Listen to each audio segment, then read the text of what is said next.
The emergency room at Kabul Military Hospital erupted into controlled chaos as the convoy screeched to a halt outside. General Muhammad Hassan, the most decorated military leader in Afghanistan's recent history, was carried in on a stretcher, his face pale as winter snow and his breathing shallow. Blood seeped through multiple bandages wrapped around his torso, testament to the roadside bomb that had torn through his armored vehicle just hours earlier. Dr. Sarah Chen, the American surgeon who had volunteered for this dangerous assignment, looked up from the patient she was treating as the commotion filled the trauma bay. At 34, she had already performed more battlefield surgeries than most doctors see in a lifetime, but something about this case immediately set off alarm bells in her mind. It wasn't just the severity of the injuries or the political importance of the patient. There was something else, something she couldn't quite identify yet. The general's aide, Colonel Rashid Mahmoud, rushed alongside the stretcher, his uniform torn and dusty from the explosion. His eyes darted nervously around the room as he shouted orders in rapid-fire Dari to the Afghan medical staff. Dr. Chen noticed how his hands trembled as he gestured, and she wondered if it was from shock or something else entirely. "What's his condition?" Dr. Chen asked the paramedic as they transferred the general to the operating table. Her voice was calm despite the urgency of the situation, a skill she had developed over years of working in war zones. "Multiple shrapnel wounds to the abdomen and chest," the paramedic replied, wiping sweat from his forehead. "Blood pressure dropping, pulse weak and thready. He's been in and out of consciousness since we pulled him from the wreckage." Dr. Chen began her initial examination, her experienced hands moving quickly over the patient's body. The general's uniform had been cut away, revealing the full extent of his injuries. Jagged pieces of metal had torn through his flesh, but, surprisingly, none of the wounds appeared to be immediately life-threatening. She had seen much worse injuries from similar attacks, yet the general's condition seemed far more critical than the wounds warranted. As she worked, Colonel Mahmoud hovered nearby, his presence more intrusive than helpful. "Doctor, you must save him," he said in accented English. "The general is vital to our nation's security. Without him, our entire military strategy will collapse." Dr. Chen nodded curtly, her attention focused on the task at hand. She had heard similar pleas before, but something about the colonel's tone struck her as odd. There was an undertone of panic that seemed disproportionate, even given the circumstances. She filed the observation away in her mind as she continued her assessment. The general's vital signs continued to deteriorate despite the medical team's efforts. His blood pressure plummeted, and his heart rate became increasingly erratic. Dr. Chen ordered immediate blood work and began preparing for emergency surgery. As she reviewed the preliminary test results, a frown creased her brow. The numbers didn't add up. The general's blood chemistry showed signs of severe systemic distress that couldn't be explained by his visible injuries alone. "Get me a full toxicology panel," she ordered one of the nurses. "Something's not right here." Colonel Mahmoud stepped forward, his voice sharp with authority. "Doctor, there's no time for unnecessary tests. The general needs surgery immediately. Every moment you delay puts his life at greater risk." Dr. Chen looked up from the chart, her dark eyes meeting the colonel's gaze steadily. "Colonel, with all due respect, I determine what tests are necessary. The general's condition suggests there may be more going on here than trauma from the explosion." The tension in the room became palpable. The Afghan medical staff exchanged nervous glances, caught between their respect for military authority and their trust in Dr. Chen's expertise. The colonel's jaw tightened, but before he could respond, the general began to convulse violently on the table.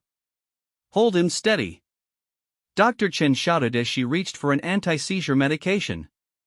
The general's body arched off the table, his muscles rigid with spasms that had nothing to do with his shrapnel wounds. This was a neurological event, and it confirmed Dr. Chen's growing suspicions that something else was attacking the general's system. As the seizures subsided, Dr. Chen noticed something that made her blood run cold. The general's fingernails had a slight blue tinge, and there was a faint almond-like odor emanating from his skin. Her mind raced through the possibilities, each more terrifying than the last.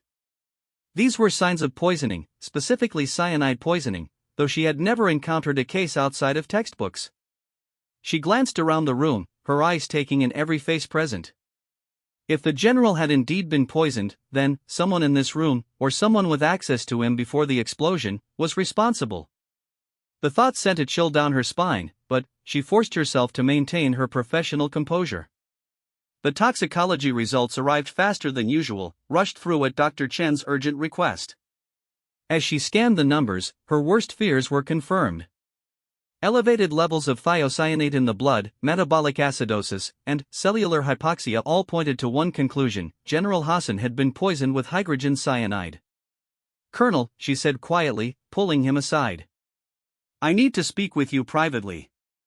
They stepped into a corner of the trauma bay, away from the other staff members. Dr.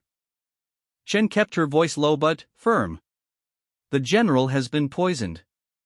The explosion was either a cover-up or a coincidence, but someone tried to kill him with cyanide." Colonel Mahmoud's face went pale, and, for a moment, Dr. Chen thought she saw relief flash across his features before it was quickly replaced by shock and anger. "That's impossible," he protested. "The general was with me all morning. He couldn't have been poisoned." "The symptoms don't lie," Dr. Chen replied. "And if we don't act quickly, he's going to die. But first, I need to know everything about his activities today. What did he eat? Who did he meet with? Where did he go?" The colonel appeared to struggle with the information, his eyes darting away from Dr. Chen's penetrating gaze. He had breakfast at the officers' mess, attended a briefing with intelligence officials, and then, we were traveling to inspect forward positions when the bomb went off. Dr. Chen nodded, filing away the details. Who else knew about his schedule? Who had access to his food or drinks? Many people, the colonel admitted. His security detail, kitchen staff, intelligence officers, other military personnel. It would be impossible to narrow it down quickly. As they spoke, Dr. Chen noticed that one of the Afghan nurses, Fatima Qureshi, was listening intently from across the room while pretending to organize medical supplies. Fatima had been working at the hospital for 3 years and had always been reliable and competent. But something about her behavior today seemed different, more nervous and distracted than usual. Dr. Chen excused herself from the colonel and approached Fatima. "I need you to assist me with the general's treatment," she said in Dari, which she had learned during her time in Afghanistan. "Can you prepare the cyanide antidote kit?" Fatima's eyes widened with what appeared to be genuine surprise. "Cyanide? But I thought he was injured in the bombing." "He was," Dr. Chen replied carefully, watching Fatima's reaction. "But he's also been poisoned. I need to administer hydroxycobalamin immediately." As Fatima hurried to prepare the antidote, Dr. Chen observed her movements closely. The nurse's hands shook slightly as she drew up the medication, but that could be attributed to the stress of the situation. However, when Fatima glanced toward the door where several Afghan military officers had gathered, Dr. Chen caught something in her expression that raised red flags. The treatment began immediately. Hydroxycobalamin, a form of vitamin B12 that binds to cyanide and renders it harmless, was administered intravenously along with supportive care for the general's other injuries. The response was almost immediate. His breathing improved, his color began to return, and his vital signs stabilized. As word spread through the hospital that the general was recovering, a steady stream of visitors began arriving. High-ranking military officials, government ministers, and foreign diplomats all came to check on his condition. Dr. Chen found herself increasingly overwhelmed by the political implications of the case, but she remained focused on her medical responsibilities. It was during one of these visits that she noticed something troubling. Minister of Defense Abdul Qadir, a tall man with graying hair and calculating eyes, spent several minutes speaking privately with Colonel Mahmoud. Their conversation appeared heated, with both men gesturing emphatically and occasionally glancing toward the general's room. When they noticed Dr. Chen watching, their discussion abruptly ended. Later that evening, as Dr. Chen was updating the general's medical chart, she received an unexpected visitor. Captain James Morrison, an American military intelligence officer stationed at Bagram Air Base, appeared at her side with a serious expression. "Doctor, I need to speak with you about General Hassan's case," he said quietly. We have reason to believe that today's incident was not an isolated attack. Dr. Chen looked up from her paperwork, noting the concern in the captain's voice. What do you mean? There have been 3 similar incidents in the past 6 months, Morrison explained. High-ranking Afghan officials targeted in what appeared to be random attacks, but all of them showed similar symptoms before their deaths. We didn't recognize the pattern until now. The implications hit Dr. Chen like a physical blow. If Captain Morrison was right, then they were dealing with a systematic assassination plot targeting Afghanistan's military leadership. The general's survival might provide the first real opportunity to identify and stop the killers. Have you shared this information with Afghan authorities? She asked. Morrison shook his head grimly. That's the problem. We suspect the plot involves someone with high-level access to military intelligence. We can't be sure who to trust. As if summoned by their conversation, Colonel Mahmoud appeared at Dr. Chen's elbow. Doctor, how is the general's condition? When will he be able to receive visitors? Dr. Chen studied the colonel's face carefully. His question seemed routine, but, given what Captain Morrison had just told her, every interaction now carried potential significance. He's stable but still critical. I'm keeping visitors limited for now. The colonel nodded, but she caught him exchanging a meaningful look with Minister Kadir, who had been standing nearby. The silent communication between them sent another chill down Dr. Chen's spine. She was beginning to understand that saving the general's life might have been the easy part. Keeping him alive long enough to identify his would-be assassins would prove far more challenging. That night, as Dr. Chen made her final rounds, she couldn't shake the feeling that she was being watched. The hospital corridors, usually bustling with activity, seemed eerily quiet. She paused outside the general's room, where 2 guards stood at attention, and wondered if they were there to protect him or ensure he didn't survive to tell his story. The next morning would bring new revelations and dangers that would test not only Dr. Chen's medical skills but also her courage and determination to uncover the truth. The general's poisoning was just the beginning of a conspiracy that reached into the highest levels of Afghanistan's military and government, and Dr. Chen was about to find herself at the center of a deadly game where trust was a luxury she couldn't afford and the wrong move could cost not only the general's life, but her own as well. Dr. Sarah Chen barely slept that night. Every sound in the hospital corridors made her heart race, and she found herself checking on General Hassan every few hours under the pretense of monitoring his recovery. By dawn, she had made a decision that would change everything. She was going to conduct her own investigation into the poisoning. The general's condition had stabilized significantly overnight. The cyanide antidote had worked, and his body was beginning to heal from both the poisoning and the shrapnel wounds. But, as his physical condition improved, the political pressure surrounding his case intensified. Dr. Chen arrived at the hospital that morning to find it surrounded by additional security forces and news crews from international media outlets. Captain Morrison was waiting for her in the staff lounge, his face grim with exhaustion. Doctor, we've received intelligence overnight that there may be another attempt on the general's life. The hospital is now considered a high-risk zone. Dr. Chen poured herself coffee with hands that trembled slightly from fatigue and stress. What kind of intelligence? From whom? I can't reveal sources, Morrison replied, but it's credible enough that we're taking it seriously.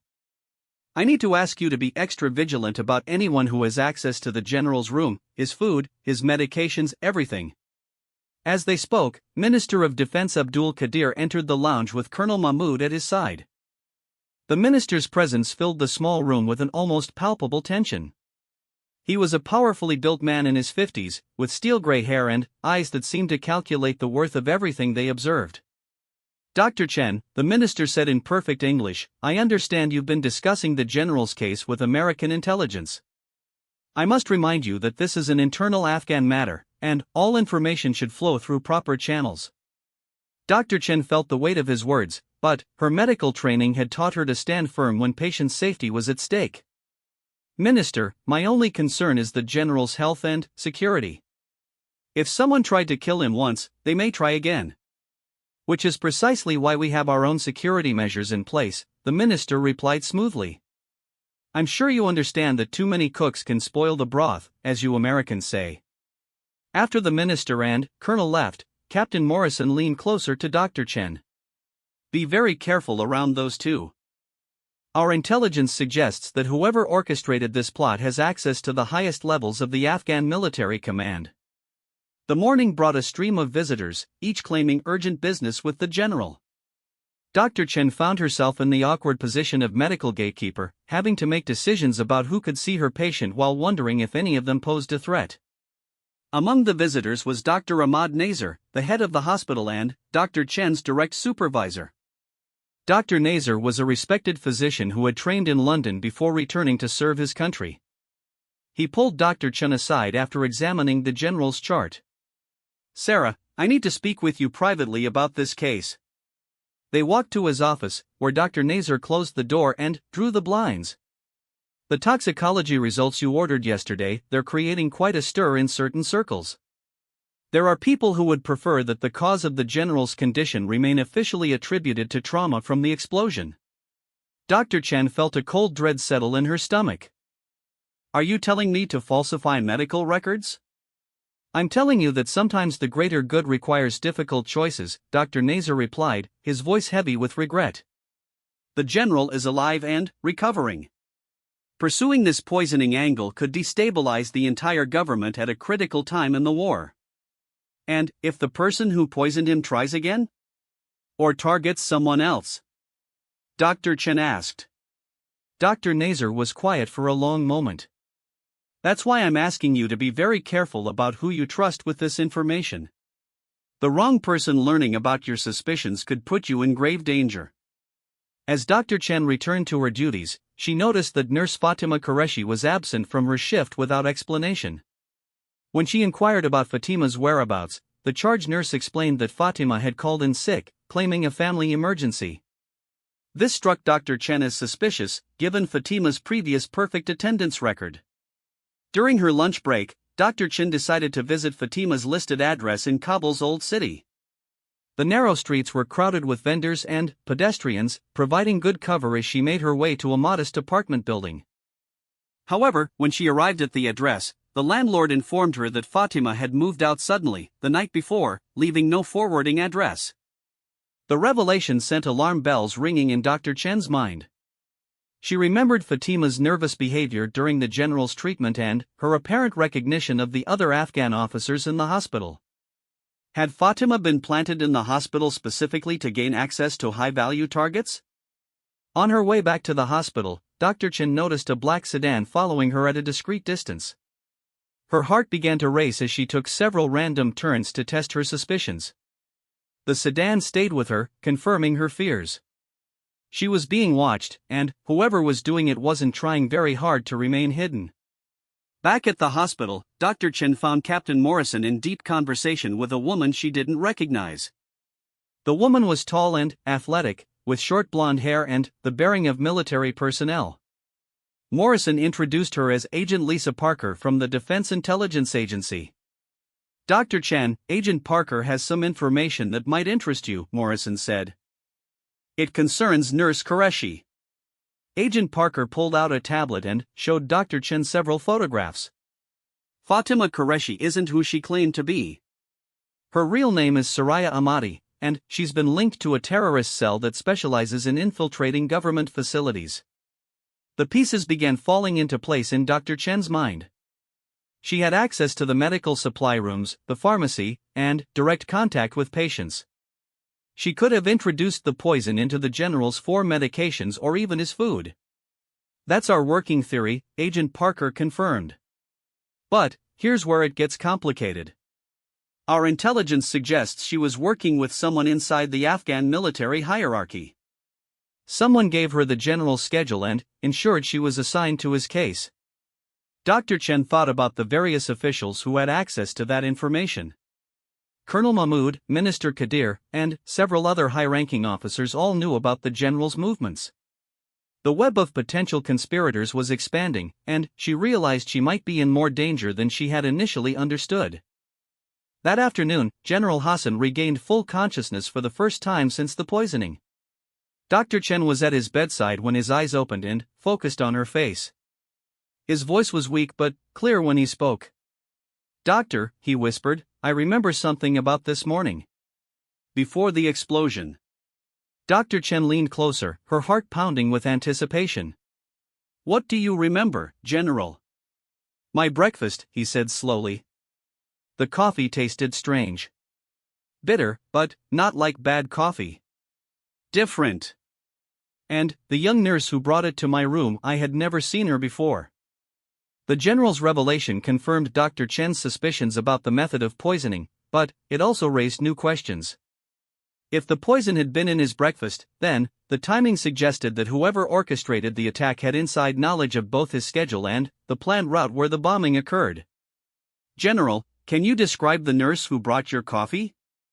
Dr. Chen asked gently. "Small, dark hair covered by hijab, nervous manner. She spilled a little coffee on the tray and apologized profusely. I thought it was just first-day jitters, but now..." The general's voice trailed off as the implications became clear. Dr. Chen excused herself and immediately contacted Agent Parker with this new information.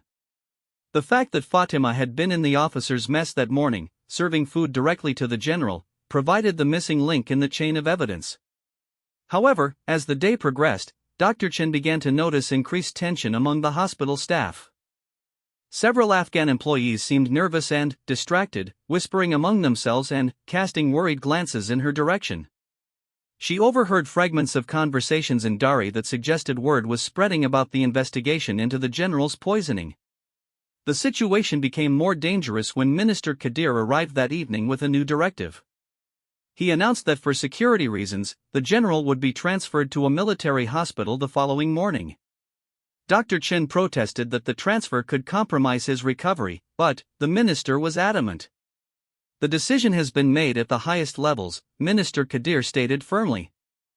"The general will receive excellent care at the military facility, and security can be better managed there." Dr. Chen realized that moving the general to a military hospital would put him completely under the control of the very people who might have tried to kill him. She also understood that once he was transferred, she would lose any ability to protect him or continue gathering evidence about the poisoning. That night, as she prepared the general's medical file for transfer, Dr. Chen made copies of all the toxicology reports and treatment records. She had a growing sense that these documents might be the only proof that the poisoning had ever occurred. Her instincts proved correct when she discovered that the official hospital records had already been altered to remove any reference to cyanide poisoning. Captain Morrison found her in the medical records room, looking pale and shaken. "Doctor, we've received word that there may be an immediate threat to your safety. The people behind this plot know that you've discovered their method, and they consider you a liability." "What are you suggesting?" Dr. Chen asked, though she suspected she already knew the answer. "We think you should consider requesting an immediate transfer back to the United States," Morrison replied. "Your mission here was supposed to end next month anyway. We could expedite the process." Dr. Chen looked at the copied medical records in her hands. "And what happens to General Hassan? If I leave now, who's going to ensure he receives proper protection?" "That's not your responsibility," Morrison said gently. "You've done more than enough. You saved his life and identified the method of attack. Let us handle the rest." But Dr. Chen couldn't bring herself to abandon the case.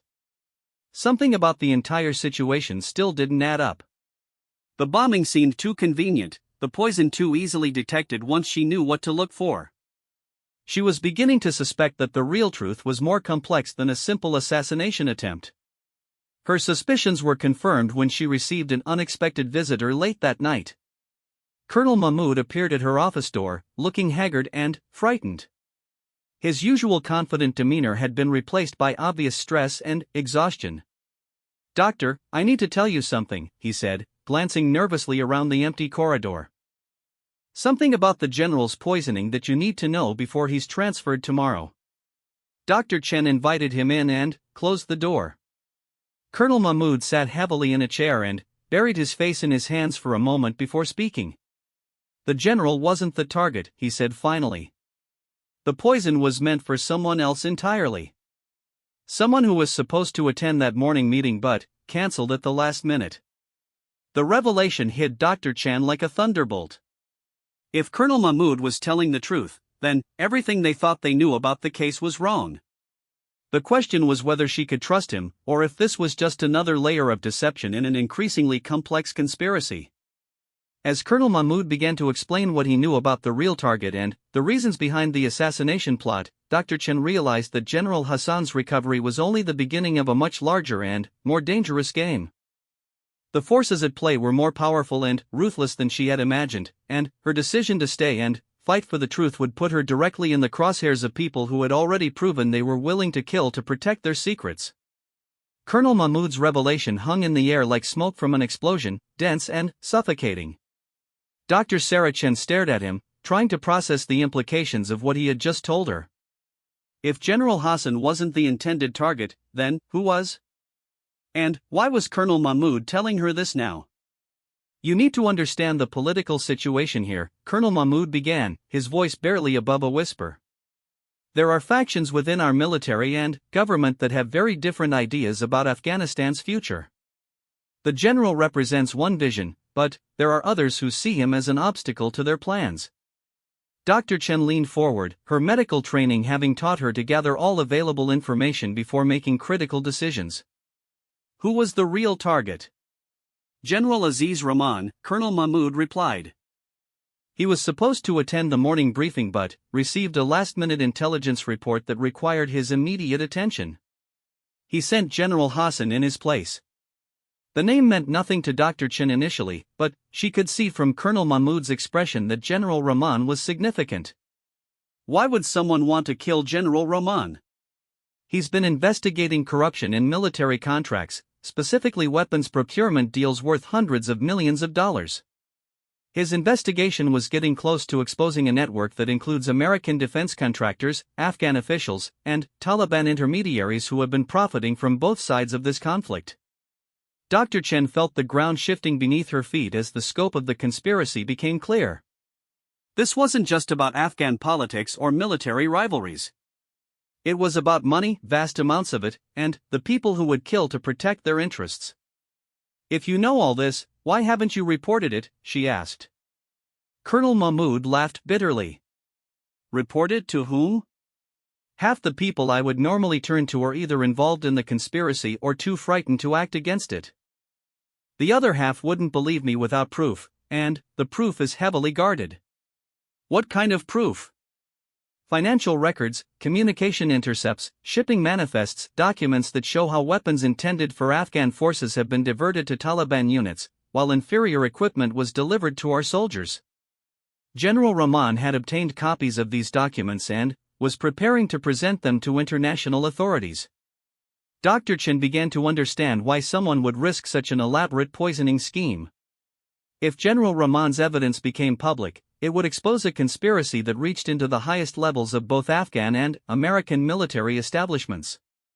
The financial and political consequences would be devastating for everyone involved. Where is General Rahman now? She asked. Safe, for the moment, Colonel Mahmoud replied. But he doesn't know that the attempt on General Hassan's life was really meant for him. He thinks it was a random attack, which is why we haven't moved him to a more secure location. Dr. Chen realized that she was now in possession of information that made her extremely dangerous to the conspirators. They had tried to kill one general and accidentally poisoned another. Now they knew that their method had been discovered, and they would be desperate to eliminate anyone who could expose them. Why are you telling me this? She asked. Colonel Mahmoud was quiet for a long moment, staring at his hands. Because General Hassan is like a father to me. He saved my life in 3 different battles, and he's the most honorable man I've ever known. When I realized that he had been poisoned because of mistaken identity, I couldn't live with the knowledge that his would-be killers might try again. Are you part of this conspiracy? No, he said firmly. But I've been watching and listening, trying to understand who was involved and how deep it goes. I have some names, some evidence, but not enough to bring them down safely. Dr. Chen made a decision that would change the course of everything that followed. Then, we need to work together to get that evidence and protect both generals. Colonel Mahmoud looked surprised. Doctor, you don't understand what you're saying. These people have billions of dollars at stake. They've already shown they're willing to kill, and they have resources and connections that reach into every level of government and military. Maybe, Dr. Chen replied. But I took an oath to do no harm, and that includes allowing harm to come to my patients when I have the power to prevent it. Their conversation was interrupted by urgent knocking at the door. Dr. Chen opened it to find Captain Morrison, his face flushed with exertion and concern. Doctor, we need to move now, he said breathlessly. We've intercepted communications suggesting that there will be another attempt on the general's life tonight, before the transfer tomorrow morning. Colonel Mahmoud stood quickly. What kind of attempt? We're not sure, Morrison replied, glancing suspiciously at the colonel. But we have reliable intelligence that suggests the hospital will be infiltrated tonight. Dr. Chen looked between the two men, realizing that she now had to decide who to trust with the general's life. Colonel Mahmoud had just revealed crucial information about the conspiracy, but Morrison represented American intelligence resources that could provide protection. Captain, I need to ask you something confidential, she said. Do you have any intelligence about corruption in military procurement contracts? Specifically, deals that might involve both American and Afghan officials? Morrison's expression changed subtly, becoming more guarded. Why do you ask? Because Colonel Mahmoud has just told me that General Hassan wasn't the intended target of the poisoning. The real target was General Rahman, who has been investigating weapons procurement fraud. Captain Morrison was silent for several seconds, his eyes moving between Dr. Chen and Colonel Mahmoud. When he spoke, his voice was carefully neutral. That's an interesting theory. Do you have any evidence to support it? The way he phrased his response sent alarm signals through Dr. Chen's mind. It was too diplomatic, too careful, like someone who already knew more than he was admitting. Colonel Mahmoud seemed to pick up on the same subtle cues. Captain, what exactly is your role in Afghanistan? You've appeared very quickly and conveniently throughout this crisis. I'm military intelligence, Morrison replied. It's my job to appear when American interests are at stake. And what American interests are at stake here? Dr. Chen asked. Morrison hesitated just a moment too long before answering. The stability of our Afghan allies and the success of our joint operations. Dr. Chen felt a chill run down her spine as she realized that Captain Morrison might not be the ally she had assumed him to be. His presence at every crucial moment, his knowledge of the poisoning, his attempts to control information flow, it all took on a different significance when viewed through the lens of corruption and conspiracy. Her suspicions were confirmed when Colonel Mahmoud subtly moved to position himself between her and Captain Morrison. The colonel had obviously reached the same conclusion about the American officer's true loyalties. Captain, Dr. Chen said carefully, I think we should postpone any transfer of the general until we can ensure his safety. Given what we now know about the attempt on his life, moving him could put him at greater risk. I'm afraid that's not possible, Morrison replied, his hand moving unconsciously toward his sidearm. The transfer orders come from the highest levels of command. They're non-negotiable. The tension in the room became thick enough to cut with a scalpel. Dr. Chen realized that they were at a critical juncture where decisions made in the next few minutes could determine not only General Hassan's fate, but their own survival as well. It was Colonel Mahmoud who broke the silence.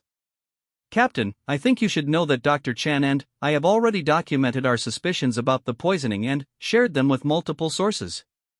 If anything happens to any of us, that information will automatically be released to international media outlets. It was a bluff, but it was delivered with such conviction that Morrison actually took a step backward. Dr. Chen quickly picked up the thread. That's right, she said.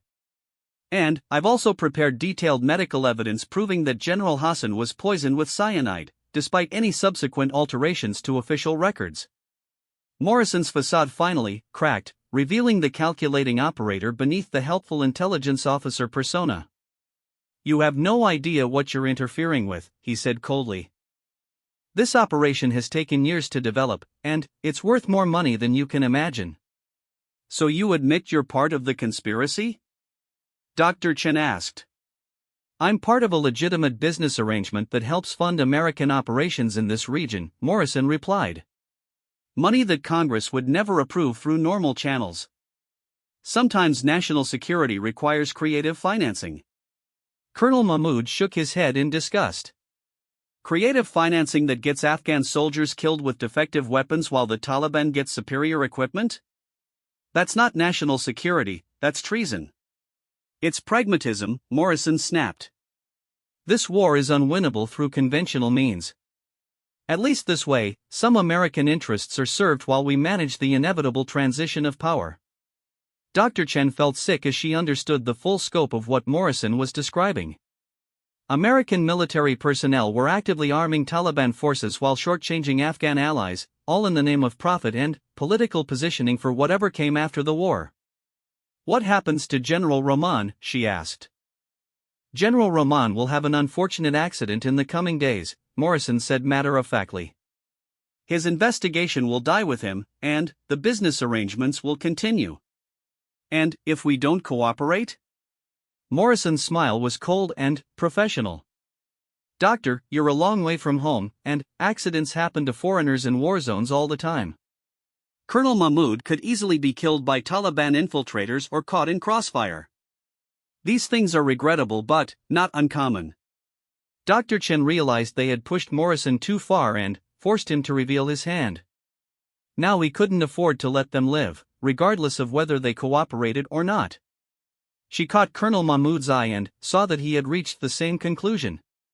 What happened next would determine whether they could expose the conspiracy and save both generals, or whether they would become additional casualties in a war that had already claimed too many innocent lives. The stakes had never been higher, and the window for action was closing rapidly. As Morrison reached for his radio, presumably to call for backup, Dr. Chen made a desperate decision. She lunged for the emergency alarm that would flood the hospital with security personnel and medical staff. If Morrison and his associates were going to kill them, they would have to do it in front of witnesses. The alarm's piercing wail filled the hospital corridors as Colonel Mahmoud tackled Morrison before he could draw his weapon.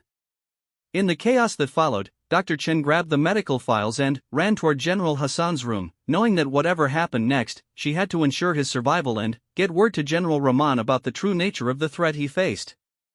The conspiracy was finally out in the open, but the real battle for truth and justice was just beginning. The hospital emergency alarm's piercing wail echoed through the corridors as Dr. Sarah Chen sprinted toward General Hassan's room, clutching the medical files that contained proof of the conspiracy. Behind her, she could hear shouting and the sounds of a struggle as Colonel Mahmoud grappled with Captain Morrison. The careful facade of cooperation had shattered completely, and now it was a race between truth and cover-up. As she reached the general's room, Dr. Chen found the two guards who had been stationed outside lying unconscious on the floor. Her heart pounded as she realized that Morrison's backup plan was already in motion. The attempt to silence General Hassan was happening now, not later as they had assumed. She burst through the door to find a figure in medical scrubs standing over the general's bed, preparing to inject something into his foreline. Without thinking, Dr. Chen tackled the would-be assassin, sending them both crashing to the floor. The syringe flew across the room, its contents spilling harmlessly on the linoleum. The assassin was larger and stronger than Dr. Chen, but her desperate fury gave her an advantage. She fought with the knowledge that not only General Hassan's life was at stake, but the exposure of a conspiracy that reached into the highest levels of military command on both sides of the conflict. General Hassan, awakened by the commotion, struggled to sit up despite his injuries. "Doctor, what's happening?" he asked weakly. "Stay down," Dr. Chen shouted as she continued to struggle with the assassin. "There are people trying to kill you." The fight was brief but intense. Dr. Chen managed to grab a medical instrument from a nearby tray and struck her attacker in the arm, causing them to cry out and momentarily release their grip. In that instant, she rolled away and activated the call button that would bring additional medical staff to the room. The assassin, realizing that their mission had failed and that help was coming, fled through the window rather than risk capture. Dr. Chen lay on the floor, breathing heavily and checking herself for injuries, while General Hassan stared at her with a mixture of gratitude and confusion. "Doctor," he said, "I think you owe me an explanation." Before Dr. Chen could respond, Colonel Mahmoud appeared in the doorway, looking disheveled but victorious. "Morrison is secured," he announced. "But we need to move quickly. He wasn't working alone, and his associates will realize soon enough that their plan has failed." Dr. Chen helped General Hassan sit up properly while she quickly explained the situation. The general's face grew increasingly grave as he learned about the conspiracy, the mistaken identity that had led to his poisoning, and the danger that General Rahman still faced. "We need to contact Rahman immediately," General Hassan said. "If Morrison's people realize that their assassination attempt has failed, they'll move against Rahman tonight." Colonel Mahmoud was already on his radio, trying to reach General Rahman's security detail. What he heard made his face pale.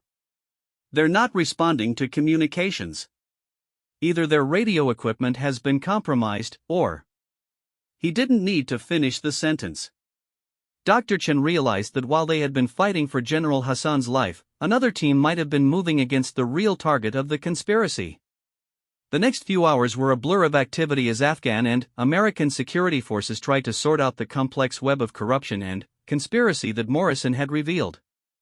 Dr. Chen found herself at the center of multiple debriefings, explaining over and over how she had identified the cyanide poisoning and uncovered the plot.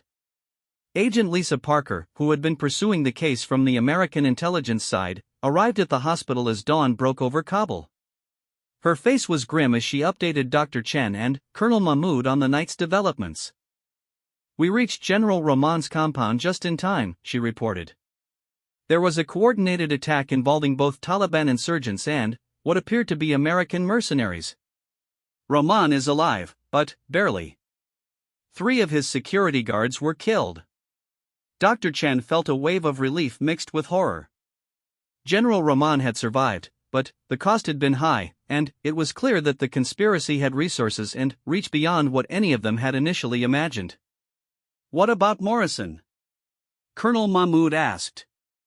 "He's talking," Agent Parker replied. Faced with evidence of his involvement and the testimony of multiple witnesses, he's decided cooperation is his best chance for a reduced sentence. The information he's providing is helping us unravel the entire network. Over the following days, as both generals recovered from their respective ordeals, the scope of the conspiracy became clear. It involved a complex web of American defense contractors, corrupt Afghan officials, Taliban intermediaries, and rogue intelligence operatives who had been profiting from the conflict while actively undermining the war effort. The scheme had operated for over 3 years, diverting hundreds of millions of dollars worth of weapons and equipment. American-made weapons intended for Afghan forces had been sold to Taliban units, while Afghan soldiers received inferior Chinese-made equipment that often failed in combat. The profits from these transactions had been used to fund unauthorized operations and line the pockets of everyone involved. Dr. Chen learned that Fatima Qureshi, the nurse who had actually administered the poison to General Hassan, was part of a Taliban cell that had been infiltrating Afghan government facilities for months. She had been recruited specifically for her medical training and her ability to gain access to high-value targets. The evidence that General Rahman had been gathering was even more damning than anyone had realized. His investigation had uncovered not just the weapons trafficking, but also intelligence sharing agreements that had resulted in the deaths of American and Afghan soldiers who had walked into Taliban ambushes. As word of the conspiracy spread, it triggered investigations on both sides of the Atlantic. Congressional hearings were launched in Washington, while Afghan President Karzai ordered a complete review of military procurement procedures. Several high-ranking officials in both governments were arrested or forced to resign.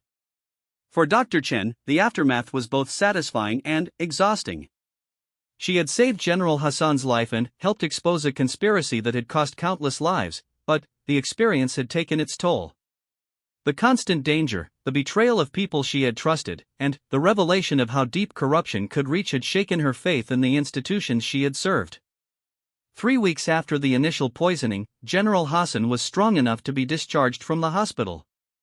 As Dr. Chen completed his final examination, he took her hand and spoke with deep emotion. "Doctor, you saved not just my life, but the lives of countless soldiers who would have died because of defective equipment. Afghanistan owes you a debt that can never be repaid." Dr. Chen was moved by his words, but she also felt the weight of all the lives that had already been lost because of the conspiracy. General, I just did my job. But promise me that you and General Rahman will continue the fight against this kind of corruption. You have my word, he replied solemnly. General Rahman, who had recovered enough to visit his colleague, joined their conversation. He was a smaller man than General Hassan, with intelligent eyes and a quiet intensity that spoke of his dedication to justice. Dr. Chen, he said, I want you to know that the evidence we've gathered will be presented to international authorities.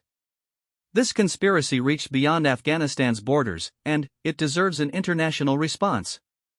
In the weeks that followed, Dr. Chen watched from the United States as the investigation continued to unfold. Morrison and several other American officials were court-martialed and sentenced to long prison terms. Multiple Afghan officials were arrested and prosecuted. Several defense contracting companies lost their government contracts and faced massive financial penalties. The Taliban cell that had included Fatima Qureshi was eventually tracked down and captured, though Fatima herself had fled to Pakistan and remained at large. The weapons trafficking network was dismantled, though investigators suspected that similar operations might be continuing in other conflict zones around the world. For Dr. Chen, returning to civilian practice in the United States felt strange after her experiences in Afghanistan.